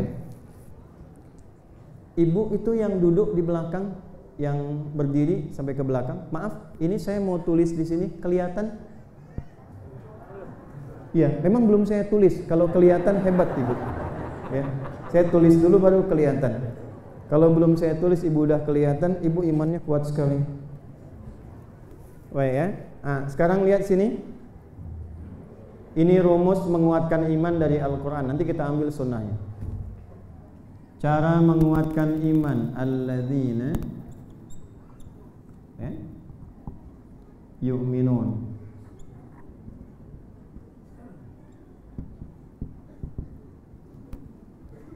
Perhatikan cara menerjemahkannya. Adapun orang-orang takwa yang hebat itu ialah orang-orang yang mau meningkatkan imannya bil ghaibi kepada Allah, walaupun Allah tak tampak dalam pandangannya. Ya, kita tak bisa melihat Allah sekarang di dunia. Nanti di akhirat, kenikmatan tertinggi itu bukan masuk surga. Kenikmatan tertinggi itu saat kita mampu menatap Allah tanpa hijab. Itu ada di Quran surah Al-Qiyamah ayat 25 sampai 26 itu. Wujuhu yawma idzin nadhirah ila rabbiha nadhirah. Ada orang yang wajahnya berbinar-binar, bercahaya, gembira. Bukan karena masuk surganya, karena diperkenankan oleh Allah menatap Allah tanpa hijab. Sekarang gaib, tak nampak. Tapi ditampakkan, diperlihatkan, dirasakan semua jenis kekuasaan dan keagungannya, supaya kita meyakini bahwa Allah benar-benar wujud, mujidul wujud. Jelas? Bagaimana cara meningkatkan iman itu kepada Allah? Perhatikan kalimatnya. 1, nah ini amalan-amalannya. Nanti surga pintunya akan dibuka dengan amal-amal ini Pak Ibu. Pintu surga itu bentuknya semua amal soleh. Jadi kalau ingin masuk surga, kuncinya Allah sudah kasih lewat satu kalimat dari Nabi. Miftahul jannati, kata Nabi, la ilaha. Pintu surga itu la ilaha illallah kuncinya. Tapi kunci ini Anda mesti tahu dibukanya di pintu yang mana. Jangan sampai punya kunci tapi tak tahu pintunya, sehingga kuncinya itu tidak bisa digunakan. Kunci hotel dibuka untuk buka kunci rumah, bisa tidak? Tidak. Dan berita buruknya, pintu surga tidak bisa didobrak. Awas tuh. Fa idza dakhaluhu ughliqa, kalau sudah pemiliknya masuk ditutup rapat, bukan pakai ghallaqa tapi ughliqa. Kalau ghallaqa tutupnya pelan-pelan sampai rapat. Kalau ini ughliqa sekaligus langsung sehingga tidak ada kesempatan mengintip. Kalau ngajinya begini enak, baca surat Yusuf, wa ghallaqatil abwab faqalat haytalak. Istrinya pembesar Mesir itu ingin menggoda Yusuf di ruangan tertutup, maka dia menutup pintunya pelan-pelan sambil ngintip, prajurit masih ada enggak? Tutup, dan dia berniat untuk menyelingkuhi suaminya. Cuma atas kehendak Allah dijagalah Yusuf alaihissalam. Itulah sebabnya mengapa menggunakan ghallaqa bukan menggunakan aghlaqa. Tapi pintu surga fa idza dakhaluhu ughliqa, kalau pemilik yang berhak dengan kuncinya sudah masuk, tutup seketika sehingga tidak ada kesempatan bagi orang lain yang bukan pemiliknya untuk ngintip sekelebat mata pun. Maka ada pintu bagi orang yang puasa namanya Ar-Rayyan. Ada pintu bagi orang rajin tahajud, babut tahajud. Ada babus sedekah, pintunya semua ini. Pintu standarnya adalah pintu yang pertama. Bagi orang yang mau menguatkan iman, pintu standarnya sebagai berikut. Alladzina yu'minuna bil ghaibi wa yuqimunas as-shalah. Pintu pertama. Lihat tulisannya. Pastikan begini ya, cek di mushafnya ya. Harus begini. Alif, lam, shad, lam, waw, ada fathah tegak di atasnya, ta marbutah. Karena nanti ada yang begini. Alif, lam, shad, lam, alif, ta marbutah. Ada yang begini. Alif, lam, shad, lam, waw, fathah tegak, alif tegak, ta maftuhah. Kalau begini, alif, lam, shad, lam, alif, ta marbutah, itu sekali sholat. Cita-cita masuk surga, sholatnya cuma sekali, subuh aja. Duhurnya tidak, nggak masuk kualifikasi. Atau dapat informasi sepotong-sepotong pas Jumatan tidur, ya, jadi salah dengar. Khatibnya mengatakan puasa Daud, dia nangkapnya sholat Daud. Jadi yang puasa Senin puasa, Selasa tidak, Rabu puasa, Kamis tidak. Ini dia subuh sholat, duhur tidak, asar sholat, maghrib tidak. Maka dia singkat, kok begitu? Sholat Daud. Ini tidak ada ya. Oh, jangan dipotong videonya nih. Sekarang banyak orang senang potong video. Ya, hati-hati. Kalau yang begini, alif, lam, shad, lam, waw, fathah, alif tegak, ini tak maftuhah. Ini maksudnya jamak tapi terbatas. Contohnya di mana Ustadz? Quran surah kedua Al-Baqarah di ayat berapa? 238, paling kanan sebelah atas di mushaf. Hafizu 'alas salawati was salatil wusta wa qumu lillahi qanitin. Hafizu, hendaklah saling menjaga. Mengingatkan. Ibu mengingatkan anaknya, bapak mengingatkan keluarganya di rumah. Saling mengingatkan sekarang dengan teman, bisa pakai handphone, bisa pakai alarm, gitu cara menerjemahkannya. Alas salawat, pada sholat-sholat yang pokok, bentuknya jamak tapi terbatas. Terbatasnya 5 waktu dari subuh sampai isya, rakaatnya 17, rumusnya 24-4-3-4. 2 subuh, 4 zuhur, 4 asar, 3 maghrib, 4 isya. Kalau ada bentuk begini, maksudnya sholat fardu. Jelas? Nah, kalau yang seperti ini, mau imannya rendah, mau imannya tipis, sampai imannya kuat, tetap 5 waktu juga. Bapak ingin sukses berdagang, yang tak dagang pun 5 waktu, Pak. Ini mahasiswa ingin IPK 4, yang IPK 2,75 pun 5 waktu juga sholatnya. Maka kalau Anda ingin sukses, akhiratnya tingkat tinggi, maka naikkan levelnya di atas yang ini. Bukan menambah yang fardu tambahan rakaat. Saya mau tobat Ustaz, besok saya tingkatkan subuh dari 2 jadi 3. Bisa.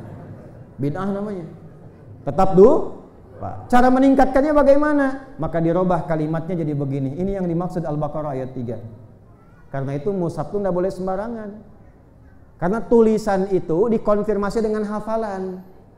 Di bentuk tulisan itu diperlihatkan pada sahabat. Ada komite penjaga tulisan Quran. Dipimpin dulu oleh sahabat Zaid bin Thabit. Ada Abdullah bin Mas'ud, ada Ubay bin Ka'ab dan sahabat-sahabat yang lainnya. Itu sampai tulisannya itu detil. Kalau nulis mesti begini, ini mesti begini. Kenapa? Karena mencakup riwayat dan makna tafsirnya. Kalau seperti ini, itu artinya sholatnya bentuknya jamak tapi menambah dari yang fardu. Yang fardu ada berapa? 5. Maka tambahkan yang fardu dengan tambahan-tambahan yang nafilah, hukumnya sunnah. Cara menguatkan iman pertama, jaga sholat. Kalau ingin bertambah kuat imannya, jangan cukupkan dengan yang fardu. Coba mulai berlatih dengan sholat-sholat sunnah. Nah, itu amalan satu. Yuk kita detilkan dulu ya. Mohon izin, masih ada waktu? Banyak ya, bersabar ya. Insya Allah sabar ya, sebentar lagi. Ya 2 jam lah. Tak, 30 menit lagi ya, kita coba selesaikan. Pelan-pelan. Jadi cara meningkatkan iman, cara menguatkan iman, satu apa? Menjaga. Nah, lihat baik-baik sini. Satu-satunya amal ibadah yang di dalam Al-Quran langsung disebut dengan nama iman itu hanya sholat. Yang lain tidak. Di mana dalilnya Ustadz? Di Quran surah kedua Al-Baqarah. Di ayat berapa? 143. Lihat di penghujung ayatnya. Wa ma kana Allahu liyudhi'a imanakum. Dan Allah tidak akan menyia-nyiakan salat yang Anda tunaikan dengan iman itu. Maka di situ salat disampaikan dengan nama iman oleh Allah.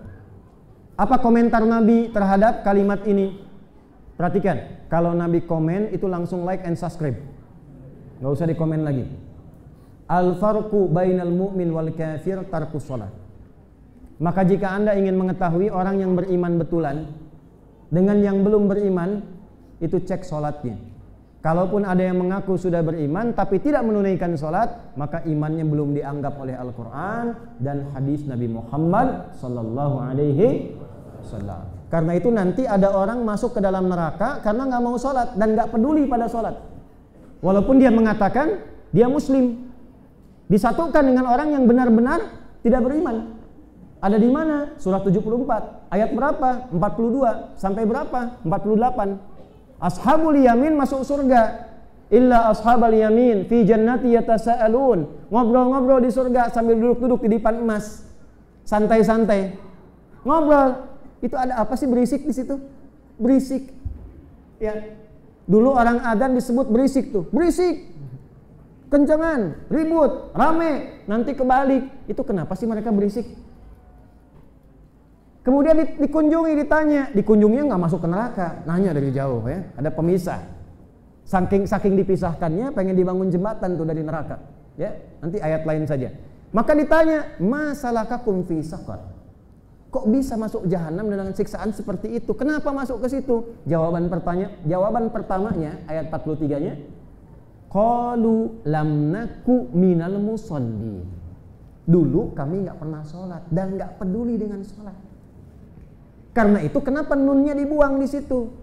Asalnya begini, lam nakun adalah ada lam itu beda. Kalau la sekarang, lam masa depan, lam dulu lam naku. Kenapa nunnya hilang? Kalau di nahwu dikatakan takhfif supaya ringan bacanya. Kalau di balaghah karena orang ini meringankan sholat saat hidupnya.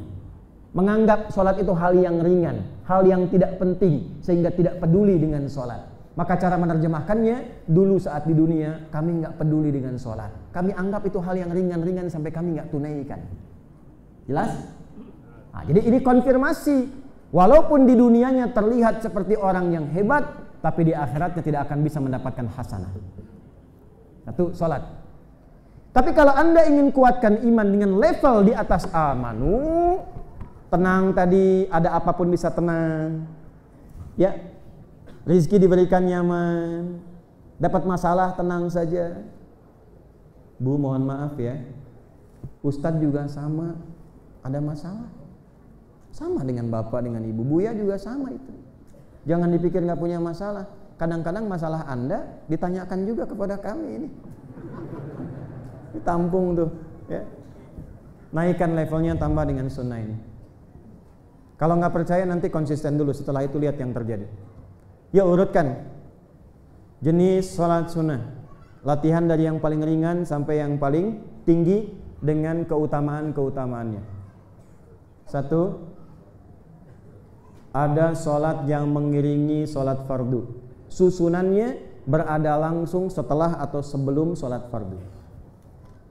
Manfaatnya, satu, melengkapi kekurangan sholat fardu. Jadi kalau sholat fardunya kurang khusyuk cuma 50%, maka sholat sunnah ini menyempurnakan pahalanya, ditutup langsung 100%. 2. Menutup amal-amal salah di akhirat. Jadi kalau ada ditimbang di akhirat, dihisab ya. Ini kita cerita hisab dari hadis nih, ya, bukan karya atau karangan pribadi. Kalau nggak mau percaya silahkan, nanti lihat pembuktian saat di akhirat. Karena itu ketika bicara akhirat, babnya yakin, wabil akhirati hum yu. Lihat sini, si fulan bermaksiat, ditutup oleh amalan-amalannya, habis semua nih. Maka perintah Allah yang pertama, malaikat coba lihat sholatnya, lihat sunnahnya. Ternyata yang sunnah-sunnah ini itu bisa menggugurkan dosa-dosa saat nanti dihisab di hari kiamat, ketika amalan-amalan pokok tidak bisa menutupi itu semua. Yang bisa menutup ini salah satunya sholat yang urutannya menyambung dengan sholat fardu, baik sebelum atau setelahnya. Dalam bahasa Arab, urutan disebut dengan tartib, jenis awalnya disebut dengan ratib, jamaknya disebut dengan rawatib. Maka jenisnya namanya sholat rawatib. Kalau sebelum sholat fardu, sebelum, qabla. Jelas? Qabla sholatis subhi, sebelum sholat subuh. Kalau sholat subuhnya dibuang, ya qoblanya ada, sholat subuhnya dibuang untuk meringankan, maka ganti tambahkan dengan ya dan ta di ujungnya. Jadi qobliyah. Jelas ya? Kalau setelah ba'da, jadi ba'diyah. Nanti kita ketemu ya, di mana? Di Masjid Istiqlal. Kapan? Setelah ba'da isya. Nah, itu mengulang kalimat yang sama. Kalau sudah setelah jangan pakai ba'da lagi, kalau sudah ba'da jangan pakai setelah lagi. Ada ba'diyah dan qobliyah. Berapa jumlah rakaatnya? 12. Yang meriwayatkan langsung dari istri Nabi, Sayyidah Maimunah. Ya, hati-hati nih. Ada riwayat nanti disampaikan dari Ummu Habibah, ada riwayat diteruskan oleh sahabat-sahabat yang lain termasuk Utsman bin Affan radhiyallahu taala anhu. Perhatikan kalimatnya. Man shalla, siapapun yang dalam hidupnya menjaga salat sunnah ini, isnatai asyrata rakaatan, 12 rakaat, fi yaumin wa lailatin, yang mengiringi salat fardunya sehari itu dari pagi sampai malam, bunia lahu bihinna baitun fil jannah, maka pahalanya sebagai tambahan akan dibangunkan untuknya satu istana di tepian surga. Istana di tepian surga. 12 itu satu, arba'an qabla zuhri, 4 rakaat sebelum zuhur. 4 qabla zuhur. Nanti saya detilkan. Rak'ataini ba'daha, 2 rakaat ba'da zuhur.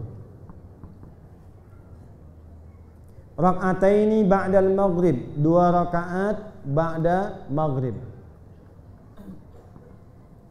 Rak'ataini ba'dal isya, 2 rakaat ba'da isya. Rak'ataini qabla subhi atau kama qala sallallahu alaihi wasallam, 2 rakaat sebelum subuh, qabla subuh. Yuk kita hitung. 4 tambah 2 6 tambah 2 8 tambah 2 10 tambah 2 12, pas 12 rakaat. Nah, ini waktunya. Ini yang disebut rawatib. Nempel dengan sholat fardu. Bisa sebelum, bisa setelah. Pelan-pelan ya. Kalau ada yang 4 seperti qabla zuhur, cara menunaikannya bisa 2. Bisa langsung 4 sekaligus. Bisa dibagi 2 rakaat salam, bangun lagi 2 rakaat salam. Jelas? Baik. Dah. Kalau waktunya tak sempat bagaimana Ustaz? Masuk kantor waktu cuma 5 menit, datang cukup 2 rakaat. Baru mau naik sudah qomat. Maka bagaimana? Ada hadis kedua, orang yang biasa 12 tiba kemudian yang 4 jadi terbatas waktunya tinggal 2 karena sedikit waktunya, maka hadisnya pindah ke Ibnu Umar radhiyallahu taala anhuma, beliau mengatakan, hafidtu an Rasulillahi sallallahu alaihi wasallam 10 rakaat atau kama qala. Saya hafal dan menjaga salat sunnah rawatib 10 rakaat dari Nabi. Yang disebut 10 ini zuhurnya, qabliyahnya 2 rakaat. Jadi yang tadinya 4 jadi berapa? 2. Jadi kalau tidak terkejar 4 boleh 2. Jelas? Nah, ini 1. Jadi kalau disebutkan 12 rawatib ini ada qabla subuh, qabliyah subuh, rakaatnya berapa? 2. Ingat, fadilahnya 1 menutup kekurangan salat fardu, menghilangkan kesalahan-kesalahan saat di akhirat. Yang ketiga, khusus yang qabliyah subuh ada fadilah lagi, 1 lagi. Akan memberikan kemudahan dari semua aktivitas dunia. Ya, rakaatul fajri khairum minad dunya wa ma fiha. 2 rakaat sebelum subuh lebih baik daripada dunia dan seisinya. Jadi kalau Anda konsisten mengerjakan 2 rakaat sebelum subuh, itu oleh Allah akan dijaga semua hidup dunianya mudah. Ya. Tapi tetap tunaikannya lillah, jangan ditarik ke dunia. Ini banyak yang keliru ini, narik akhirat ke dunia. Jadi jangan ngerjakan amal akhirat untuk mengejar dunia. Walaupun ada fadilahnya, jangan ditarik ke dunia, itu rendah. Awas, hati-hati ya. Jangan sampai tahajud supaya proyeknya besok lancar gitu ya. Nah, itu narik akhirat ke dunia. Kerjakan saja perintah Allah dan biarkan Allah mengatur janjinya. Selesai. Jelas ya? Baik. Qabliyah subuh, qabliyah zuhur ada, qabliyah ba'diyah zuhur ada. Ba'diyah maghrib, kemudian ba'diyah isya. Kalau begitu, qabliyah asar ada tidak? Halo, ada tidak? Ada. Tapi bukan rawatib. Nah, selain rawatib, salat sunnah yang kedua disebut mutlak namanya. Mutlak, berdiri sendiri, baik itu waktunya berdekatan dengan waktu salat fardu ataupun berjauhan. Tapi dia berdiri tunggal. Tidak terkait dengan salat fardu. Salat mutlak. Ini sunnah yang kedua. Maksud saya kalau mau ditambah ya, kalau ingin menguatkan iman caranya gampang. Kalau sudah semakin banyak mencintai salat sunnah, itu akan terjadi perbedaan pada imannya. Ini salat sunnah ini yang lanjutannya adalah mutlak.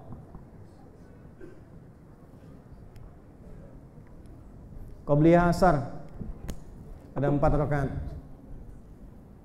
Hadisnya dari mana? Ibnu Umar radhiyallahu taala anhuma. Derajatnya apa? Sahih. Bunyinya bagaimana? Hadatsana qala Rasulullah sallallahu alaihi wasallam, rahimallahu ra'an shalla qabla al-'asri arba'an. Allah akan menambahkan rahmat pada seorang hamba yang membiasakan salat 4 rakaat sebelum asar. Tambah rahmat. Rahmat itu ada berapa maknanya? 3. Satu apa? Yang pertama adalah kemudahan dalam menyelesaikan semua masalah hidup. Ada di mana dalilnya? Quran surah kedua Al-Baqarah ayat berapa? 155 sampai 157. Walanabluwannakum bisyai. Setiap orang yang hidup akan mendapatkan ujian persoalan hidup untuk meningkatkan kualitas hidupnya. 1. Minal khauf, gelisah, khawatir. Ini sudah pada khawatir sampai jam berapa sebetulnya kajian kita malam hari ini? Apakah ada kendaraan di luar atau tidak? Gitu kan? Sampai rumah jam berapa? Itu ujian. Ya, ujian. Surga itu mahal. Ya, kalau mudah power bank hadiahnya. Mulai lapar. Kelihatan lapar ini. Tadi ngejar mengkapling tempat dari mulai ba'da asar ke maghrib. Mulai lapar, ya. Snack belum ada tanda-tanda. Betul? Wa naqsin minal amwal, kadang berkurang harta. Wal anfus, kadang ada yang sakit, ada yang meninggal.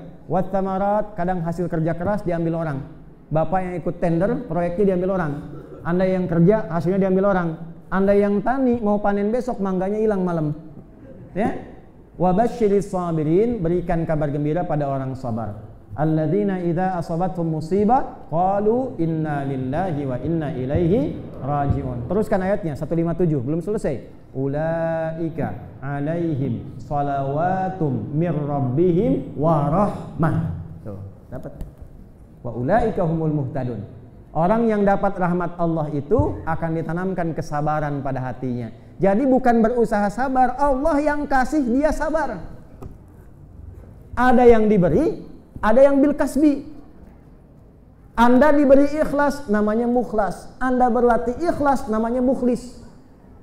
Wa ma umiru illa liya'budullaha mukhlishina lahuddin. Berlatih ikhlas. Tapi kalau orang diberi ikhlas, namanya mukhlas. Illa ibadaka minhumul mukhlasin. Mukhlas ditemukan di Quran surah 15 ayat 40. Mukhlis ditemukan di Quran surah 98 ayat yang kelima. Kalau sudah mukhlas, setan tidak tembus. Karena setan mengatakan begini, aku akan goda hambamu ya Allah dari depan, dari belakang, dari kanan, dari kiri, sampai aku bisa pastikan sedikit di antara hambamu yang bersyukur padamu. Tapi ada satu golongan yang gak bisa aku tembus. Siapa itu? Si mukhlas. Jadi kalau ada namanya Pak Mukhlas, yang tidak bisa disebut setan, yang tidak bisa ditembus setan. Jadi kalau ada Pak Mukhlas korupsi, Bapak Mukhlas. Hati-hati. Nah ini balik ke sini, ya. Kalau kita dapatkan rahmat, ada yang diberi oleh Allah, ada yang berusaha. Kalau ingin diberi rahmat supaya sabar, kesabaran ditanamkan oleh Allah pada diri kita, ini berlatih ini, sholat sunnah ini. Qobliyah asar 4 rakaat. Jelas? Yang kedua, dijaga dari dosa-dosa yang kecil apalagi besar. Karena saat Allah ingin mengampuni dosa sebesar apapun, yang diberikan sifat rahmatnya. Dalilnya Quran surah 39 di ayat 53. Qul ya ibadiyalladzina asrafu ala anfusihim la taqnatu mir rahmatillah. Innallaha yaghfirudz dzunuba jami'a. Orang yang biasa menunaikan salat sunnah qobliyah asar 4 rakaat dijaga oleh Allah dari perbuatan maksiat. Ya. Yang mau tobat-tobat, dijauhkan maksiat, konsisten ini.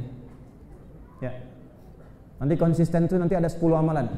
Untuk konsisten ada berapa? 10 amalan. Boleh catat ya. Konsis 1, konsis 2, konsis 3 sampai konsisten. Catat tuh. Udah mau nyatet. Udah? Ah, sekarang qobliyah maghrib ada? Enggak ditulis. Qobliyah isya ada? Tidak ditulis, tapi ada. Apa dalilnya? Ma bainal adzanaini rakaatain. Di antara 2 adzan itu boleh sholat 2 rakaat. Maksud 2 adzan tuh adzan dengan iqamat, bukan 2 kali adzan. Ya, antara adzan dengan iqamat. Tapi harus bijak, kalau maghrib itu waktunya sangat singkat. Karena itu di mazhab Maliki tidak dianjurkan sholat sunnah sebelum maghrib, qobliyah maghrib. Kenapa? Karena waktunya padat betul, dekat ke isya. Khawatir banyak ditunggu, masuk isya, jadi akhirnya terhimpit sholat maghribnya. Lanjut, agak cepat. Duha. Ada 3 jenis. Ini belum banyak orang tahu ini ya, agak mahal ini. Duha, semakin tinggi iman, rawatib itu biasa. Tapi kalau sudah duha, nah ini lain. 1, awal duha. Subuh jam berapa sekarang? 5 kurang 4 lebih. Ah, iya betul ya. Jam 4 lebih jam 5 kurang ya. Paling gampang lah ya. Jam 4 lewat berapa? 43. Halo? 47. Ayo nanti sini ya. Ingat, bacanya dari kiri ke kanan ya, bukan kanan ke kiri. 447 bukan 744. Lihat sini. Fokus. Hitung 1 jam dari ba'da subuh. 447 berarti jam 5.57. Dan itu awal duha. Kalau mau agak nyaman, tambahkan kurang lebih 10 menitan dari batas itu. 1 jam 10 menit. Itu awal duha. Awal duha itu disebut syuruk namanya. Saat matahari mulai sedikit mau naik tapi belum sampai di titik terbitnya. Gerakannya disebut isyraq. Waktunya disebut syuruk. Itu awal duha. Apa fadilah tambahannya? Lihat kalimatnya. Man shallal ghadata fil jama'ati. Siapa yang sholat subuh berjamaah. Thumma yaq'udu yadhkurullaha. Kemudian dia duduk zikir kepada Allah, enggak langsung pulang. Zikir itu bisa ngaji, baca Quran, bisa kajian, bisa zikir subuh, zikir pagi. Ya, kemudian sampai datang awal duha. Thumma shalla rak'atain. Kemudian dia salat 2 rakaat. Atau kama shalla qala sallallahu alaihi wasallam. Salatnya cuma 2 rakaat. 2 rakaat. Fakana alaihi ka ajri hajjin wa umratin tamatan. Maka dia mendapatkan pahala senilai haji plus umrah. Tapi bukan sudah haji dan umrah, hajinya tetap belum kalau belum haji, tapi dapat pahala senilai sempurna. Tuh. Tingkat haji tertinggi itu mendapatkan mabrur. Mabrur itu merubah sifat jelek menjadi baik. Birrun sifatnya, kalau melekat mabrurun. Maka menyimpulkan ulama, sholat syuruk itu diantara fadilahnya bisa merubah karakter seseorang menjadi lebih baik dari yang sebelumnya buruk. Itu maksudnya. Nah, ini jarang dibahas ini ya. Yang kedua, pertengahan duha. Kurang lebih ya dari jam 7:30 sampai jam 10, setengah 11. Kurang lebih. Tengah duha. Itu rakaatnya bisa sampai 4. Ya. Apa fungsinya? Di antaranya mendatangkan perlindungan Allah supaya menjaga dari musibah yang umum dialami manusia. Musibah, maaf, ada musibah misalnya banjir bandang. Ini kena, yang ini tidak. Ada musibah macet total, yang ini tiba-tiba diberi jalan untuk memudahkan. Musibah umum yang seharusnya terkena pada umumnya, dia diselamatkan oleh Allah. 3, akhir duha. Nah, ini kurang lebih setengah 11 sampai menjelang zuhur. Ya, ini bisa sampai 4, bisa sampai 8 rakaat, boleh ditunaikan. Ini diantara fadilahnya salah satunya mendapat bimbingan Allah untuk memudahkan rizki dalam berkehidupan. Tapi ingat caranya, jangan tarik akhirat ke dunia. Jadi jangan niatkan sholat duha untuk mendapatkan dunia, untuk mendapatkan ridha Allah saja. Nanti biarkan Allah menepati janjinya. Quran surah 3 ayat 9, innallaha la yukhliful mi'ad. Allah pasti tidak akan pernah mengingkari janjinya. Terakhir, kita satu amalan saja malam hari ini, sholat saja. Terakhir, amalan malam namanya tahajud. Dalilnya Quran surah ke-17 ayat 79 sampai dengan ayat 81. Wa minal laili fatahajjad bihi nafilatal lak. Dan dari sebagian malam, istirahat dulu. Maaf ya, kalau tidak tidur dulu, sholat itu tidak disifati tahajud, namanya qiyamul lail, nama umum. Ya, semua sholat ditunaikan di malam hari, nama umumnya qiyamul lail. Lail itu malam. Kalau malamnya istimewa, jadi lailah. Inna anzalnahu fi lailatil. Kenapa lailah? Karena istimewa di malam itu.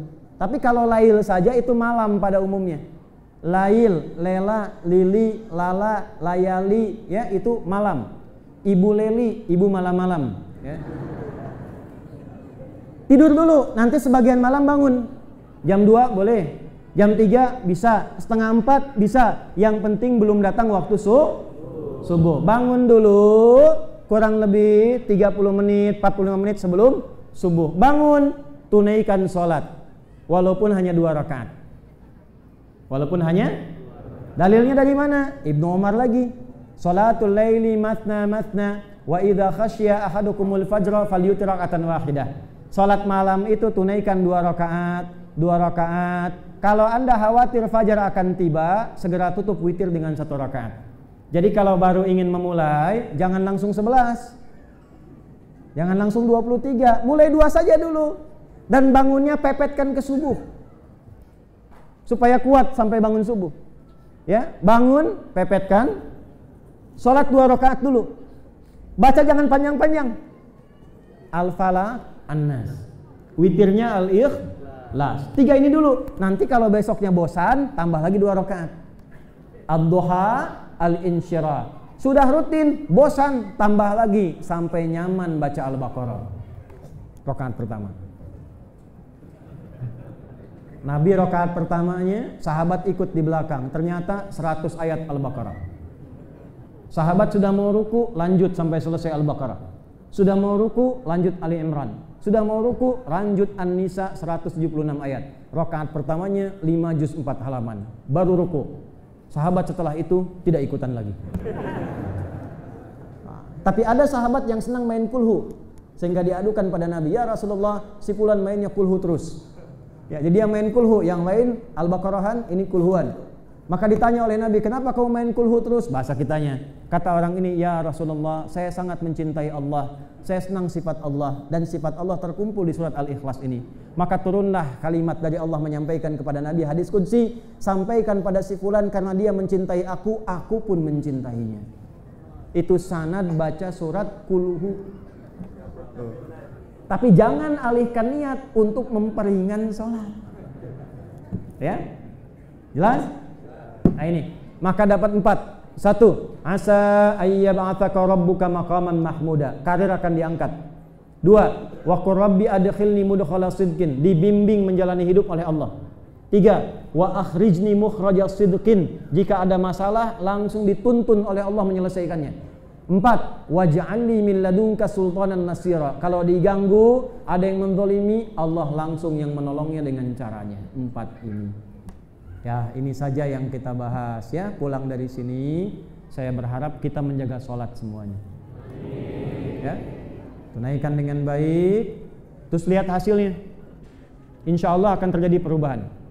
Kalau sholatnya bagus, sholatnya benar, insya Allah akan terjadi perubahan. Nah, sebagai bonus ada informasi. Informasi yang pertama, tolong jangan jauh-jauh dari Al-Quran. Saya mohon, coba kalau bisa ya, ini kan ada tuan guru, buya-buya ngasuh pesantren, ya, juga sekolah-sekolah. Kalau bisa, ini dengan pemerintahannya disatukan, bikin program lah di Ranah Minang ini untuk mencetak ahli-ahli Quran lagi. Ya, ahli Quran. Nanti insya Allah kita akan bersamai. Nanti kami punya program, kita akan mulai dengan mencetak 5.000 ahli Quran dulu.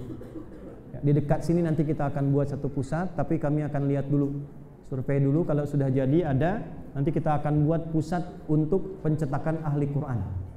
Ya, tempatnya insya Allah dekat-dekat sini, sehingga tidak harus ke Bekasi. Ya, kita akan buat di sini. Mudah-mudahan setahun ada 5.000, setahun ada 5.000, ya, dan bisa menjadi lebih baik. Nanti kita akan bagikan bukunya gratis. Ada 3 buku, jadi kalau 5.000 kali 3 15.000. Insya Allah kita kirimkan, kita akan cetakkan. Kalau sudah banyak ahli Quran, kitabullahnya sudah ada, syaratnya sudah dibimbing, insya Allah dibukalah pintu keberkahan dunia akhirat oleh Allah bagi seluruh ahli Payakumbuh, ahli Sumbar ini, dan untuk Indonesia pada umumnya.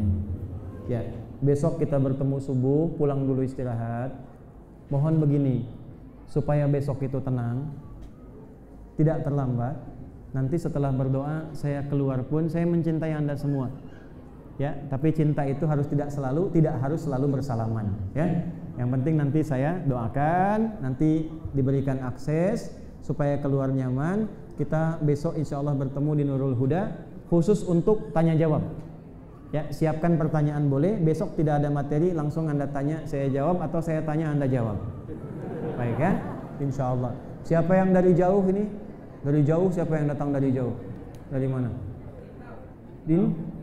Lintau. Dari sini berapa jam? 2 jam, 3 jam. Ada yang lebih jauh dari Lintau? Ya? Pasaman Barat. Berapa jam ke sini? 6 jam, 4 jam. Ada yang lebih jauh dari Pasaman Barat? Ya? Bekasi. Sengaja ke sini untuk ikut ta'lim atau memang tinggal di sini? Dah, berarti yang dari Pasaman Barat malam ini, tolong dah. Ini untuk ganti transportnya ya. Ini dari Pasaman Barat. Dari Pasaman Barat, tolong dikasihkan. Dah, yang lain tawakal saja ya. Nanti ketemu besok subuh.